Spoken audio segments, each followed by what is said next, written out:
चुनाव से जुड़े मुद्दों पर हमारी खास पेशकश चुनावी क्लास में आप सभी का स्वागत है। मैं हूं राजीव ढोंडिया।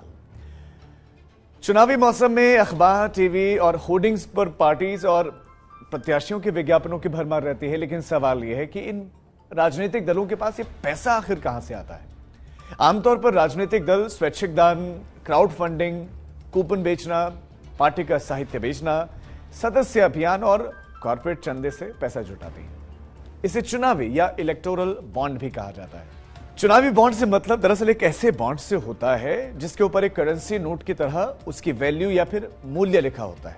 ये बॉन्ड व्यक्तियों, संस्थाओं और संगठनों द्वारा राजनीतिक दलों को पैसा दान करने के लिए इस्तेमाल किया जा सकता है।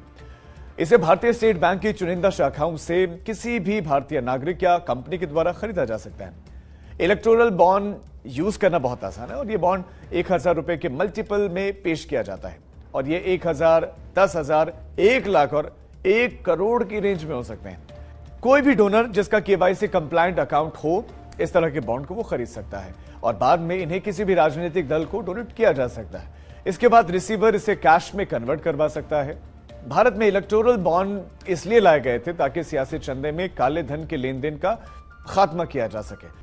2017 के जरिए 5 बड़े कानूनों में बदलाव करके इस स्कीम को लाया गया था। अब हम आपको बताते हैं कि आखिर चुनावी बॉन्ड की जरूरत क्यों पड़ी। दरअसल प्रतिनिधित्व कानून 1951 की धारा 29B में चुनावी फंडिंग के तरीकों का जिक्र किया गया है। इसमें यह कहा गया है कि किसी भी व्यक्ति या गैर सरकारी कंपनी द्वारा राजनीतिक दलों को चंदा दिया जा सकता है, लेकिन 1968 में कॉर्पोरेट फंडिंग पर कोर्ट द्वारा प्रतिबंध लगा दिया गया। बाद में 1985 में कंपनी अधिनियम में संशोधन किया गया। संसद ने कॉर्पोरेट फंडिंग को बहाल कर दिया, लेकिन चुनावी फंडिंग में फिर से समस्या बनी रही। इसके बाद दिनेश गोस्वामी समिति और इंद्रजीत गुप्ता समिति की रिपोर्ट में चुनावों के लिए आंशिक रूप से सरकारी सहायता देने की वकालत की गई।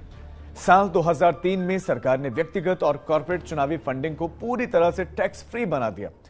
साथ ही यह भी प्रावधान कर दिया गया कि 20,000 रुपए से कम की राशि कैश के जरिए चंदे के तौर पर दी जा सकती है और उसमें डोनर की पहचान बताने की आवश्यकता नहीं थी।